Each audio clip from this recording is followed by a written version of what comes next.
할렐루야. 오늘 또 우리 하나님 아버지께서 주시는 은혜와 평강이 가득하시기를 바랍니다.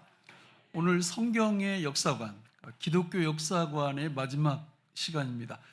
기독교 역사관은 직선적 역사관이라 이렇게 말씀을 드렸고, 우리 도표로 저렇게 설명을 드렸습니다. 우리 같이 한번 보세요. 첫 번째가 창조, 타락, 구속, 완성. 창조는 예창조고 마지막 완성은 새창. 공통분모를 하나 갖고 있죠.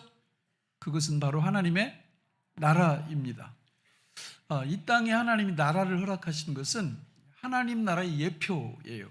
그러니까 이 세상의 나라가 어떻게 가야 되는지 하나님 나라를 보면 알 수 있는데 많이 왜곡됐죠. 그죠? 이 세상의 나라는 왜곡돼도 한참 왜곡됐습니다. 나라의 3요소가 백성, 영토, 주권 이렇게 되어 있는데, 이 세상은 나름대로 백성들이 있고 영토도 좀 있죠. 근데 뭐가 다 잘못됐어요? 주권이 누구한테 있다고 얘기합니까? 주권재민. 그래서 그 땅에 살고 있는 사람들한테 주권이 있다. 반은 맞고 반은 틀립니다. 진정한 주권은 누가 갖고 계세요? 하나님이 갖고 계십니다. 하나님은 하나님의 나라를 창세전에 계획을 하셨고, 그 하나님의 나라를 세우시고 완성시키는 모든 일련의 과정들은 한치의 오차도 없습니다. 심지어 인간이 또는 사탄이 아무리 방해를 해도 하나님의 시간에 방해할 수가 없습니다. 하나님이 계획하신 그 뜻대로, 그 방법대로 그대로 이루어집니다. 예를 들어 예수님이 십자가에서 죽으실 때 사람과 사탄은 어떻게 생각했어요? 우리가 유대인들이 예수님을 죽이면 거기서 다 끝날 줄 알았죠. 사탄도 그렇게 생각을 했어요. 그러나 하나님은 죽은 예수님을 3일 만에 부활시킴으로 하나님 나라의 초석을 든든하게 놓으셨습니다. 지금도 마찬가지예요. 우리 주변에서 막 어떻게 저럴 수가 있나? 또 우리도 하나님 앞에 불순종할 때가 있고, 그럼에도 불구하고 하나님은 그 모든 것들을 합력해서 선을 이루어내시는 줄로 믿습니다. 그 선의 결론이 하나님의 나라예요. 하나님의 나라는 언제 완성된다고 그랬죠? 예수님의 재림할 때. 오늘 본문이 그걸 설명해요. 우리 같이 한번 읽어볼까요? 본문 시작. 이것들을 증언하신 이가 이르시되 내가 진실로 속히 오리라 하시거늘 아멘. 주 예수여 오시옵소서. 주 예수의 은혜가 모든 자들에게 있을지어다. 아멘. 그렇습니다. 예수님의 재림과 더불어 하나님의 나라는 완성이 된 것입니다. 그 재림, 완성 이전의 모든 과정들을 성경 전체가 우리한테 보여주는데, 특별히 요한계시록에 보면 너무 잘 나와 있어요. 이 세상 나라가 어떻게 쭉 펼쳐지면서 하나님의 나라는 뭐예요? 바로 교회입니다. 교회가 하나님의 나라고요. 교회의 완성이 하나님 나라의 완성입니다. 그래서 요한계시록을 크게 네 문단으로 나누면 성령 구조, 성령이 푸뉴마티거든요. 푸뉴마. 그래서 푸뉴마티 구조로 딱 돼 있는데, 이제 도표로 설명하면 저렇게 설명할 수 있어요. 네 개의 환상이 나오고, 요한계시록은 네 개의 환상 속에 약 40여 개의 환상이 쭉 등장합니다. 우리는 저 환상을 문자적으로 해석하면 안 됩니다. 큰일 납니다. 14만 4천 그러면 그 여호와의 증인들이 막 그래, 이 안에 들어와야 구원받는다고. 근데 한국 여호와의 증인들은 다 바보들이에요. 왜냐하면 미국 여호와의 증인이 이미 다 채웠어요. 그러니까 참 답답해요. 신천지도 나중에 막 뒷북치면서 자기들도 14만 4천 명 안에 들어와야 된다고 얘기하는데, 그 사람들은 요즘 고민에 빠졌어요. 왜냐하면 그 말도 안 되는 교리를 따라가는 사람들이 20만 명도 넘어요 지금. 그러니까 이 사람들이 자기들이 14만 4천 안에 들어와야 구원받는다고 막 선전을 했는데, 그게 넘어서니까 그때부터 어떻게 말을 해요? 우리 울타리에 들어왔다고 다 구원받는 게 아니고, 지금부터 여기 땅 헌금을 누가 많이 하나, 전도를 누가 많이 하나, 이래가지고 또 그걸 잘라요. 이래. 그러니까 그 안에 있는 사람들은 요즘 무슨 맛? 죽을 맛. 왜냐하면 아니 그게 한 5만 명, 6만 명 될 때는 의심을 안 했거든. 자기들이 그 안에 들어간다고. 그런데 이게 20만 명 막 이렇게 되니까 참 거짓말은 자꾸 거짓말해야 돼요. 거짓은 거짓을 낳습니다. 그러니까 요한계시록의 모든 게 다 상징인데 그거를 상징으로 안 받고 문자적으로 받으니까 심각한 문제를 일으키는 거죠. 여러분, 요한계시록은 저렇게 네 개의 환상으로 딱 크게 그 문단이 나뉘는데 1환상, 2환상이 1환상은 7교회고 2환상은 심판 시리즈 3개가 저기 들어가 있고요. 이 2개를 묶어가지고 끝에서 보면 역사의 과정에서 뭐예요? 교회와 세상. 그러니까 하나님은 이 세상을 여기 이 땅을 보실 때 딱 2개로 보시는 거예요. 교회와 세상. 그러니까 우리는 여러 가지 평가를 하지만 하나님은 딱 2개로 교회와 세상으로 보시는 거예요. 그리고 3환상, 4환상을 보면은 3환상은 큰 바벨론의 심판, 4환상은 새하늘과 새 땅, 거룩한 성 예루살렘, 교회죠. 그러니까 저 2개를 묶어보면 역사의 종말에서 교회와 세상을 말씀하고 있다라는 거예요. 그러니까 우리는 성경만 잘 보면 이 미래가 앞으로 어떻게 끝날 건가, 어떻게 될 건가를 우리는 잘 알 수 있는 거예요. 그러니까 정신을 바짝 차리고 하나님의 말씀을 어떻게 하라고 그랬어요? 요한계시록 1장 3절에 보면 이 예언의 말씀을 읽는 자와 듣는 자와 그 가운데 기록한 것을 지키는 자가 복이 있다, 이렇게 말씀을 했어요. 그러니까 이 말씀을 무시하고 그냥 내 마음대로 살아보세요. 그러면 여러분 생각을 해봐요. 아니 부산 가는데 막 가다 보니까 저 평양 가 있어요. 그럼 어떻게 해야 돼요? 다시 가야지, 부산까지. 근데 갈 수 있으면 좋은데 만약에 사정이 있어서 못 가면 그 간 만큼 얼마나 억울하겠어요. 여러분 인생도 마찬가지입니다. 성경에 보면 우리가 어떻게 살아가야 될지 방향이 딱 정해져 있거든요. 그런데 많은 사람들이 그대로 안 사는 거예요. 그러니까 성경에서 하나님이 말씀하신 대로 안 살고 따르게 살면 그 가남 안 합니다. 안 가는 게 낫습니다. 차라리 그냥 서 있는 게 낫지. 오늘 그 이야기를 쭉 말씀하고 있다라는 거예요. 그러니까 하나님이 보실 때 하나님의 나라는 교회가 중요한 거예요. 교회가 너무 중요해요. 이 교회의 주인이 누굴까요? 자, 우리 한번 보세요. 7교회, 요한계시록 2장 3장에 보면 7교회에 우리 주님이 처음에 나타나실 때 칭찬과 책망과 그리고 교훈을 이렇게 주시고, 그리고 우리 주님께서 뭐라고 말씀하시느냐면 권면을 해요. 권면하고 약속을 한다고. 이게 4가지로 칭찬, 책망, 교훈, 약속, 이렇게. 그러니까 그 말씀을 잘 보면 인생의 방향을 정확히 알 수 있는 거예요. 그런데 그 말씀을 외면을 하면 방향을 잃어버려요. 이게 어떻게 살아가야 될지를 알 수가 없는 겁니다. 그래서 오늘 말씀에 쭉 보면 예수님이 교회의 누구시라고요? 주인이라고. 주인. 교회의 머리세요, 예수님이. 그래서 저기 보면 에베소 교회 어떻게 나타나세요? 7 별을 붙잡고 7 금초대 사이를 거니시는 이, 그 다음에 처음이며 마지막이요, 죽었다가 살아나신 이, 좌우에 날선 검을 가지시니, 눈이 불꽃 같고 그 발이 빛난 주석과 같으니, 하나님의 7 영과 7 거룩하고 신실하사 다윗의 열쇠를 가지시니, 아멘이시오, 충성되고 참된 증인이시오, 창조의 근본이시니. 여러분, 예수님이 교회의 주인임을 저렇게 말씀해요. 그러니까 우리는 교인이죠. 교회에 속해 있는 구성원이라면 누구한테 잘 보여야 돼요? 교회 주인한테, 그러니까 예수님한테 잘 보여야 되는 거예요. 그런데 만약에 예수님한테 잘 보이는 게 아니라 그냥 내 마음대로 내 뜻대로 산다면 그 삶 자체가 무효가 될 수 있다는 거죠. 저는 우리 교회에 나오는 모든 분들이 교회의 머리 되시는 예수님의 뜻대로 잘 순종하며 살아가시기를 간절히 바랍니다. 이 지상교회는 소아시아 7교회가 딱 나오는데, 그거는 아까 말씀드렸죠. 다 뭐라고요? 상징이라고. 7이라는 숫자가 상징이라고. 딱 7개가 아니에요. 지상 위에 존재하는 모든 교회를 다 통틀어서 말씀을 하는데, 여기 보면 이제 교회가 종류가 여러 종류가 나와요. 어떤 교회는 칭찬만 들어요. 어느 교회일까요? 서머나 교회와 필라델피아 교회는 칭찬만 받아요. 또 네 교회는 칭찬과 책망을 함께 받아요.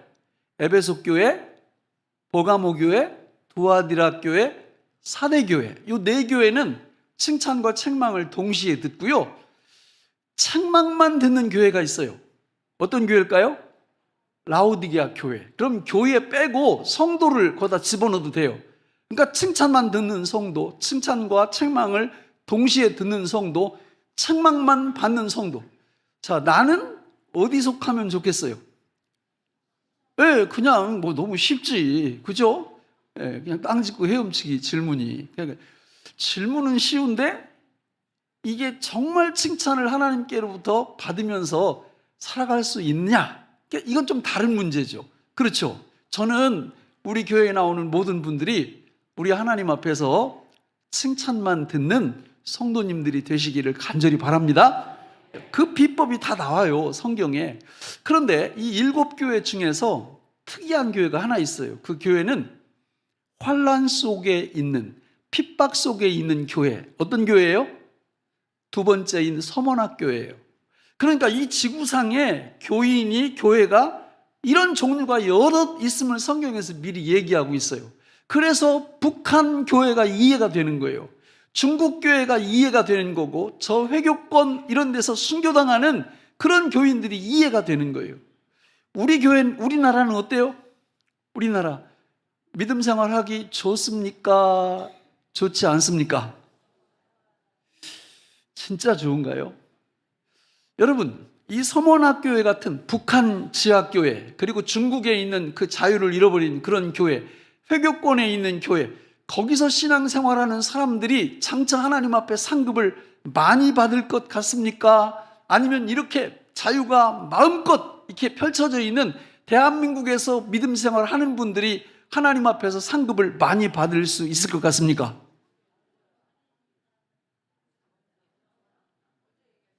먼저 얘기한 거예요. 제가 말을 복잡하게 했네요. 그러니까 여러분 2부 예배 때 그랬더니 많은 분들이 우리나라요 이렇게 얘기를 해서 아니라고 내가 그랬어요. 아니라고. 절대 아니에요, 여러분. 이렇게 마음껏 하나님 섬길 수 있는 자유가 있는데 사람들이 믿음 생활 하는 걸 보세요. 제가 충청도 사람인데 충청도 방언으로 개갈딱지 안 나게 하는 분들이 많다니까. 그러니까 자유가 이렇게 주어졌는데도, 저는요 정말 우리의 인생의 성공 실패는요 이 땅에서 절대 드러나지 않아요. 주님 앞에 딱 섰을 때 그때 우리 인생이 성공이냐 실패냐 그게 드러나는데, 여러분 저는 우리 교회에 나오는 모든 분들이 하나님 앞에서 칭찬만 듣는 그런 성도님들이 되시기를 간절히 바라고 또 바랍니다. 여러분, 우리 하나님 앞에서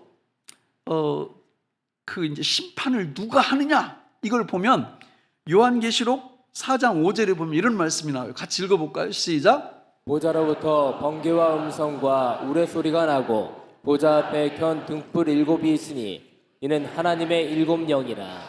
저기 번개, 음성, 우레 그리고 또 하나 나오는데 이게 지진이거든요. 이게 번개, 음성, 우레, 지진은 하나님의 심판을 설명하는 용어인데 그 소리가 어디로부터 흘러나와요? 보좌로부터. 보좌는 하나님 계신 곳이에요. 그래서 하나님이 심판자라는 걸 저렇게 보여주는 거예요. 실제로 7 심판 시리즈 3개가 나오는데 인, 나팔, 대접, 요게 끝날 때마다 저게 다 반복돼요. 우리 한번 읽어볼까요? 8장 5절, 11장 19절, 16장 17, 18절 요게 심판 끝날 때마다 나오는 말씀인데 읽겠습니다. 시작. 천사가 향로를 가지고 제단에 불을 담아다가 땅에 쏟음에 우레와 음성과 번개와 지진이 나더라. 이에 하늘에 있는 하나님의 성전이 열리니 성전 안에 하나님의 언약궤가 보이며 또 번개와 음성들과 우레와 지진과 큰 우박이 있더라. 7째 천사가 그 대접을 공중에 쏟음에 큰 음성이 성전에서 보좌로부터 나서 이르되 되었다 하시니 번개와 음성들과 우레소리가 있고 또 큰 지진이 있어 얼마나 큰지 사람이 땅에 있어 온 이래로 이같이 큰 지진이 없었더라. 아멘. 이 땅 위에는 하나님의 심판이 부분적으로 계속되다가 예수님 재림하시는 그때에 본격적인 최후의 심판이 펼쳐집니다. 우리가 성도들은 예수님의 초림과 재림 사이를 살아가는 사람들이에요. 성도들은 이 땅 위에서 전쟁하는 사람들입니다. 뭐 하는 사람들이라고요? 전쟁. 전쟁을 하려면 뭘 알아야 돼요? 주적을 알아야 돼, 주적을. 우리나라는 주적이 어디예요? 어우, 많이 오염됐네. 대답을 못 하시네. 옛날 같으면 북한이요 이렇게 얘기할 텐데, 북한이 주적이잖아요. 근데 요즘 진짜 사람들이요 북한 주적 아니라고 공공연하게 얘기하는 분들이 많아요. 여러분, 그건 그렇게 중요한 건 아니야.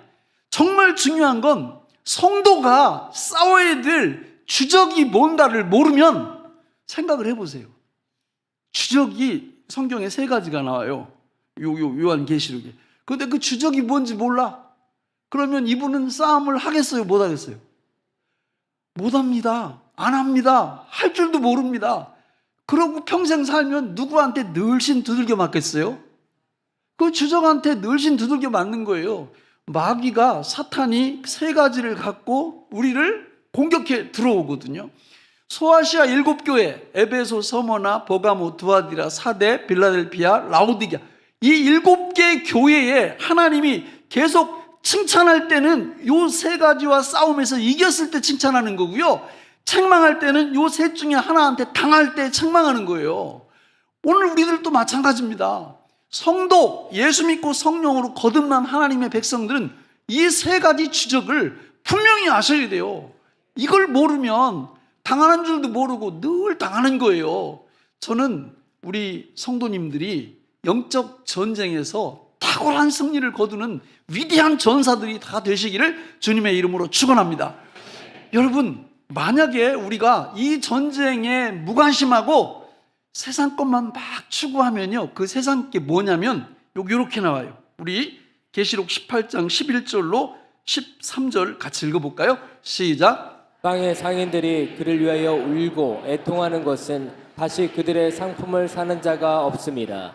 그 상품은 금과 은과 보석과 진주와 세마포와 자주 옷감과 비단과 붉은 옷감이요 각종 항목과 각종 상아그릇이요 값진 나무와 구리와 철과 대리석으로 만든 각종 그릇이요 계피와 향료와 향과 향유와 유향과 포도주와 감람류와 고운 밀가루와 밀이요 소와 양과 말과 수레와 종들과 사람의 영혼들이라. 아멘.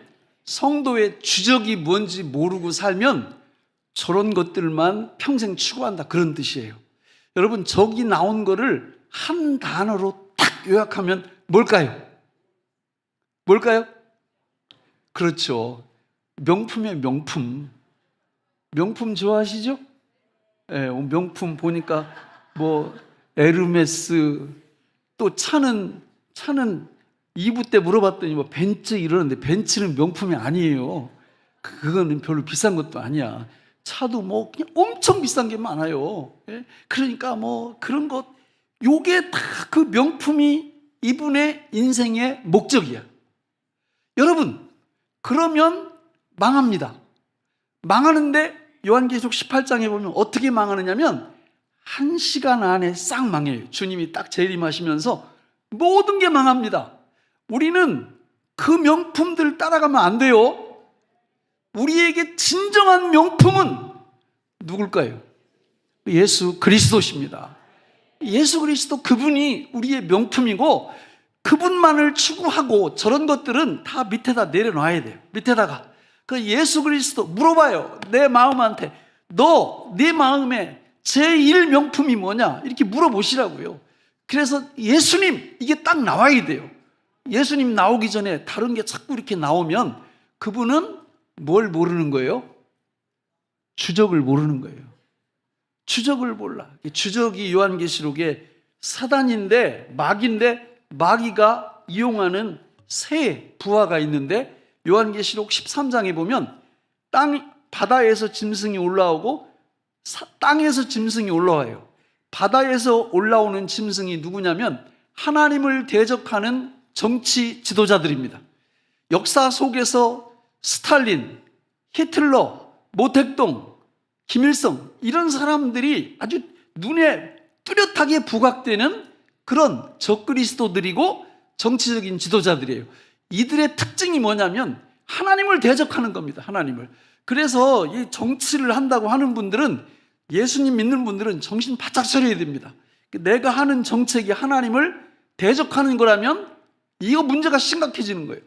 그러면 우리는 그런 하나님을 대적하는 정치인들하고 어떻게 전쟁을 할까요? 뭘로 해야 되죠? 말씀과 기도로 하는 거예요. 저 어떤 분들은 막 그거는 너무 약해. 그러니까 같이 모여가지고 이걸 해야 돼. 이거를 이렇게. 근데 그거 그렇게 응답을 받았으면 그렇게 하세요.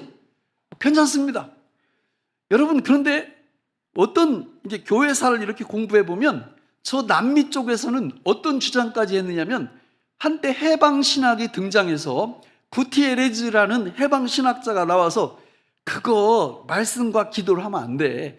모여가지고 이거 해도 안 돼. 그거 어떻게 해야 돼? 총 가지고 대포 가지고 싹 쓸어버려야 돼. 이래가지고 그 해방신학 그 추종하는 사람들이 진짜 그렇게 했어요. 안 됩니다. 그거는 예수님의 방법과 안 맞아요.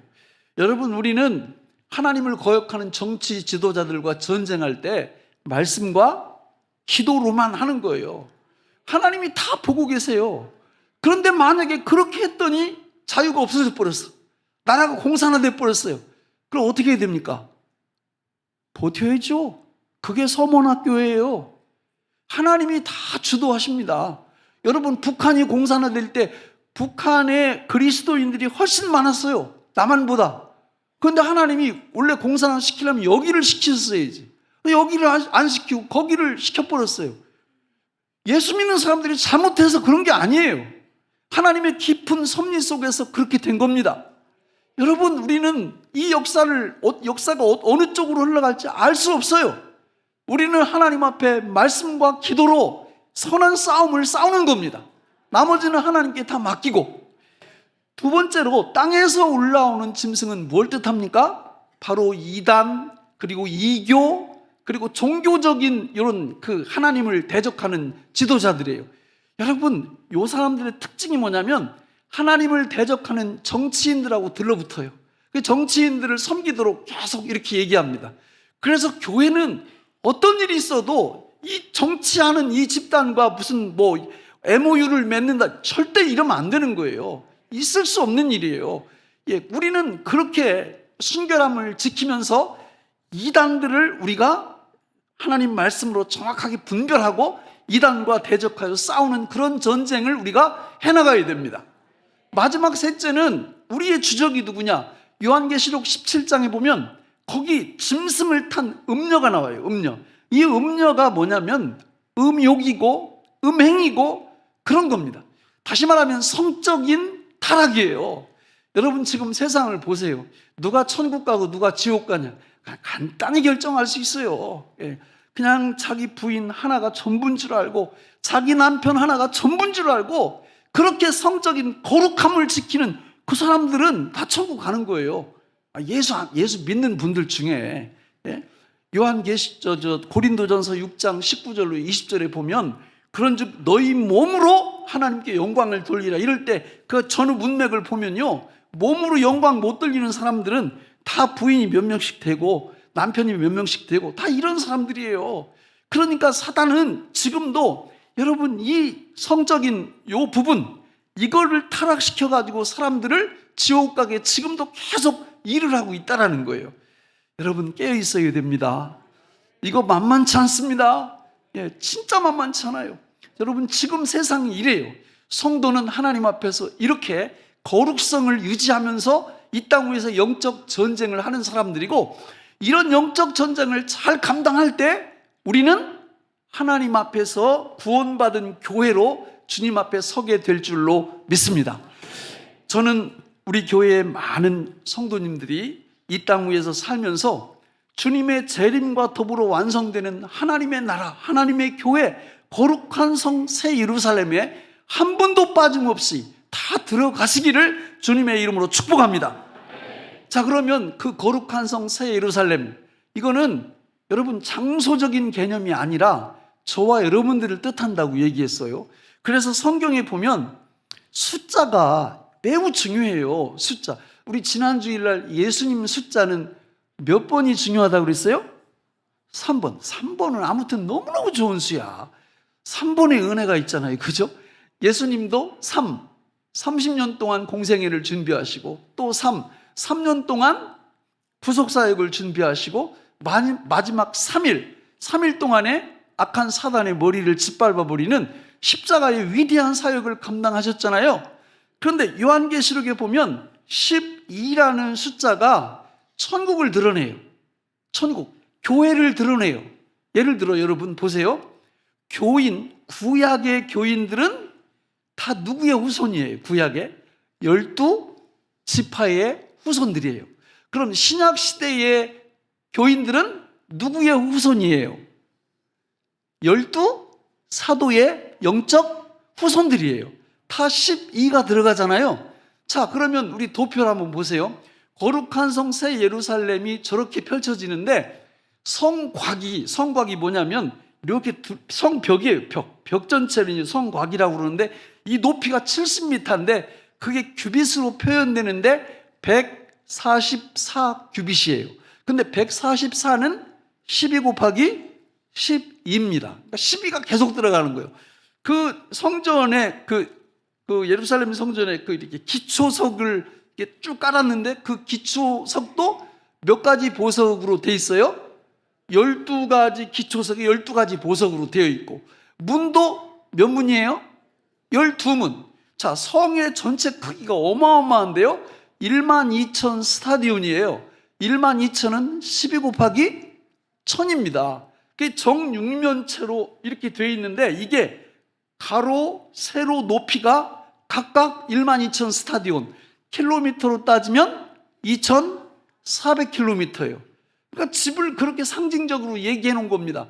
얼마나 크고 광대해요? 서울서 부산 거리가 몇 킬로예요?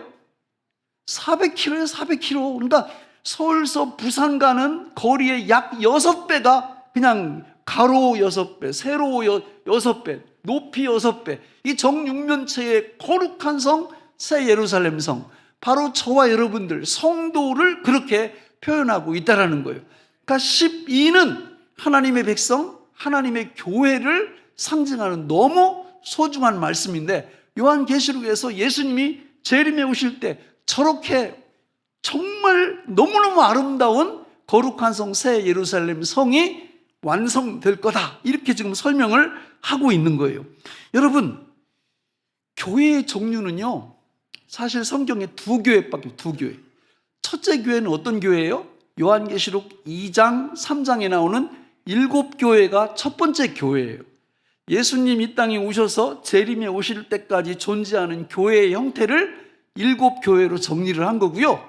두 번째 교회는 바로 예수님 재림하실 때 요한계시록 21장, 22장에 나오는 거룩한 성, 새 예루살렘 성을 두 번째 교회로 보는 거예요. 하나님의 나라가 그러니까 뭐가 정말 중요해요? 교회가 중요한 거예요. 저와 여러분들이 중요한 거예요. 오죽하면 하나님께서 한 영혼이 뭐보다 귀하다? 천하보다 귀하다, 이렇게 말씀을 하시겠어요. 그런데 교회는 천하보다 귀한 분들의 공동체잖아요. 그러니까 너무 영광스럽다, 그 말이죠. 여러분, 2장 3장에 나오는, 거기 보면 이기는 자, 이런 말이 나와요.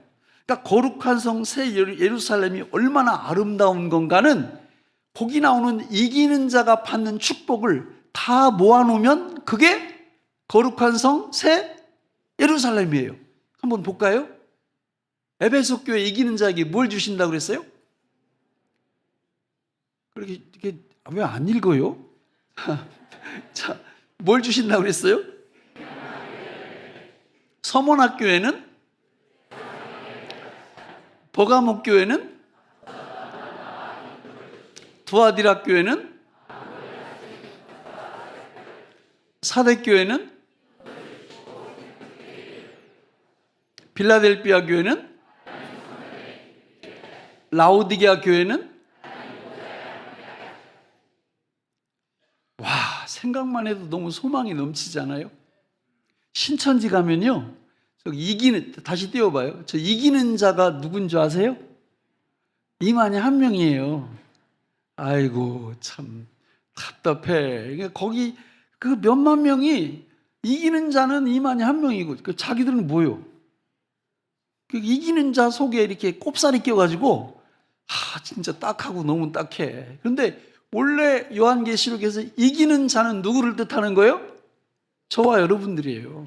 모든 성도가 다 이긴 자고, 그 이긴 자가 받는 축복을 저렇게 말씀하고 있고, 저걸 다 합쳐놓으면 저게 어디라고요? 거룩한 성? 새 예루살렘이에요. 우리가 저기 가서 살 거예요. 네? 그러니까 여러분들이 날마다 말씀을 이렇게 묵상하면서, 저런 말씀을 묵상하면서 살면 이 땅에서 만나는 그 어떤 어려움도 다 이길 수 있는 힘을 하나님이 주시는 줄로 믿습니다. 우리는 다 죽어요. 아멘 안 하잖아요. 그죠? 살고 싶잖아요. 아무리 여러분 운동 많이 해도 원래 운동 안 했으면 한 75세, 80에 살 건데 아침 저녁으로 출하고 뛰었는데 5년 더 살았어. 5년 후에 죽는다니까. 죽어요. 그래서 신자, 불신자를 이렇게 표시를 해놓으면 저렇게 이제 딱 드러나요. 자, 예수님이 딱 이렇게 오실 때, 또 오시기 전에 우리가 딱 죽으면, 자, 신자는 영혼이 어디로 가요? 낙원으로 가요. 파라다이스. 누가복음에 이렇게 나오고요. 육체는 어디로 가요? 흙으로 돌아갑니다. 자, 그러다가 예수님이 재림하실 때 부활을 하는데 그때 뭐와 뭐가 합쳐져요? 영과 육이 연합, 합쳐져서 어디로 가요? 천국, 바실레이아. 저 천국으로 들어가는 게 성도의 일생이에요. 불신자는 어떻게 되냐? 불신자는 역시 죽어요. 그래서 그 영혼은 어디로 갑니까? 음부, 하데스로 갑니다. 육체는 어디로 가요? 불신자도 흙으로 돌아갑니다. 자, 그러다가 예수님이 딱 재림에 오시면 부활을 해서 영과 육이 역시 연합돼요. 불신자들도. 그래서 어디로 가요? 지옥으로 갑니다. 게헨나라는 지옥으로 들어가는. 저게 신자와 불신자의 성경에서 말씀하고 있는 인생의 어떤 족적이에요. 그리고 미래예요. 여러분, 우리는 저걸 다 알고 있는 거예요. 지금 이 땅에 살면서 1년 전에 삼성전자 주식이 얼마였어요? 예? 5만 원이었어. 5만 원. 5만 원. 지금 얼마예요? 20만 원이 넘어요. 얼마나 벌었어요, 여러분? 고개를 왜 이래? 예? 그러면 못 벌었으면, 저도 못 벌었어요. 괜히 나보고 목사님 얼마 이러지 말고. 그러면 여러분, 그거를 못 본 사람은 왜 못 본 거예요? 몰랐지. 1년 후에 그렇게 4-5배 뛸 줄을 알았으면 그걸 왜 안 샀어요? 다 샀지. 몰랐으니까 안 산 거예요. 몰랐으니까. 근데요, 삼성 주식은 아무것도 아니에요. 아무것도. 지금 여기 요한계시록에 보면 그 4배, 5배 문제가 아니라, 여러분, 우리가 들어가서 살 천국 장광구, 길이, 넓이, 높이가 각각 몇 킬로미터? 강남의 집 한 채를 무슨 집이라고 불러요? 좀 경제신문 좀 봐요. 똑똑한 한 채라고 부르잖아. 똑똑한 한 채. 예? 똘똘한 한 채 그거 사면 얼마예요, 그거? 예? 제일 비싼 거 100억도 안 가더라고. 100억도. 근데 그 평수가요, 저도 옛날에 전폭 이렇게 하면서 사랑의 교회 가서 할 때 우리를 막 데리고 가는데 빌라로 데리고 가더라고요. 근데 4층이야, 4층. 그러니까 1, 2, 3, 4, 1, 2, 3, 4. 근데 집이 얼마나 넓은지 경비가 막 2명, 3명씩 되고, 그러니까 요 8가구에서 이 경비들 월급을 다 줘야 되니까 여기는 평범한 사람들이 사는 동네가 아니죠. 그래서 가보니까 그 당시에 막 수십억 간대, 한 채가. 그런데 보니까 100평도 안 돼. 근데 우리가 장차 들어가서 살 거룩한 성 새 예루살렘 길이가 몇 킬로미터? 예? 2,400km. 그런 집 봤어요? 그게 지금 우리한테 다가오고 있다고. 그게. 그러니까 우리가 이 땅 위에서 어떻게 살아야 되겠어요? 미래를 훤히 알고 있잖아요. 훤히. 예? 진짜 이 진리를 믿으면 여기에 맞춰 사는 거예요. 여기에 맞춰. 예? 못 믿으면 아까 말씀드렸듯이 예수님이 명품이 아니고 에르메스 또 무슨 뭐 이상한 차 비싼 거 그게 목적, 그게 명품이 인생의 목적이 돼가지고 그렇게 살다가 여기 못 가요. 2,400km 그 집에 못 가. 말씀을 맺겠습니다. 자, 여러분 어떻게 살까요? 베드로전서 4장 7절 10절 같이 읽어보겠습니다. 시작. 만물의 마지막이 가까이 왔으니 그러므로 너희는 정신을 차리고 근신하여 기도하라. 무엇보다도 뜨겁게 서로 사랑할지니 사랑은 허다한 죄를 덮느니라. 서로 대접하기를 원망 없이 하고 각각 은사를 받은 대로 하나님의 여러 가지 은혜를 맡은 선한 청지기 같이 서로 봉사하라. 자, 저렇게 영적 전쟁을 하시면 됩니다. 문제가 있어요. 우리는 저걸 할 능력이 없습니다. 그래서 3번의 은혜가 필요한 거예요. 하나님, 저는 할 수 없습니다. 그러나 내 안에 계시는 주님은 다 하십니다. 어떻게 해요? 삼동을 통해서 내주, 동거, 동행, 동역해 주심으로 성도답게 살 수 있는 은혜를 베풀어 주시는 거예요. 우리는 앞으로 한 달 동안 이렇게 임직 그 선고 과정을 거칠 거예요. 그러면 여러분들이 오늘 이제 다 이렇게 내시고 그러면 그분들은 명심해야 될 게 하나 있어요. 그건 바로 하나님이 우리한테 주신 이 영적 전쟁에 있어서 핵심 사명이 뭐냐? 3가지예요. 첫째 예배자, 둘째 전도자, 셋째 양육자. 이거를 직분을 지금 이미 가진 분들도 마찬가지고요. 앞으로 가질 분들도 지금보다 한 2배, 3배는 잘 해야 되겠다라는 거룩한 욕심을 가져야 돼요. 그리고 그걸 감당할 때 여러분들이 천국 가서 받을 상급도 많고 이 땅 위에서도 복을 받아요. 그런데 직분은 덜렁 받았는데 예배, 전도, 양육 이거하고 담쌓고 살아봐요. 그건 안 받는 게 낫습니다. 안 받는 게. 그리고 이 3가지를 받고 그 사명을 잘 감당해 보세요. 신바람 날까요? 인생이 몸이 건조할까요? 신바람 납니다. 신바람. 영혼이 잘 되고 범사가 잘 되고 강건케 되는 하나님의 놀라운 축복이 임합니다. 저는 우리 교회에 나오는 모든 분들이 그냥 물에 불탄 듯 술에 술 탄 듯 이게 아니고 정말 이 영적 전쟁을 치열하게 감당하면서 우리 주님 오시는 그날 착하고 충성된 종이라고 칭찬 듣는 우리 모두가 되시기를 주님의 이름으로 축복합니다. 하나님 아버지, 오늘 우리에게 주신 이 말씀이 생명의 양식이 되게 하여 주옵소서. 예수님 이름으로 간절히 기도하옵나이다. 아멘.